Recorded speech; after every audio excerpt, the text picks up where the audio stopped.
Ang Sagada ay isang municipality of Mountain Province.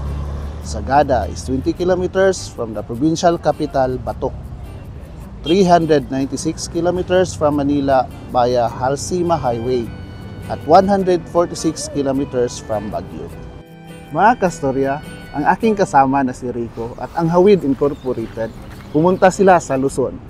Unang pinuntahan nila ang Marlboro Hills, tapos ang Blue Soil Hills sa Municipality of Sagada Mountain Province. Samahan natin sila. Hindi, parang ano siya, as to Sagada, yung pangalan is Kamanbanang or Lamagan.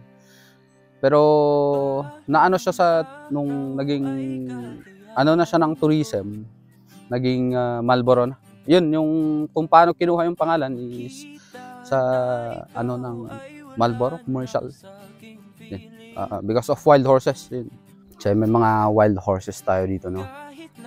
Locally named as Rakua Payaman. Ngayon, kilala ito bilang Marlboro Hills, probably inspired by the popular 1968 advertisement of the cigarette brand dahil sa magandang landscape at mga kabayo dito. Ito ang Sagada's highest peak na mayroong 360 view of mountain ranges of Mountain Province.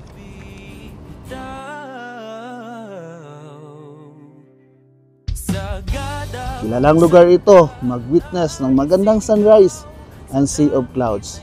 Nasa 30 to 40 minutes walk going to the peak of Marlboro Hills at 15 to 20 minutes to Blue Soil Hills.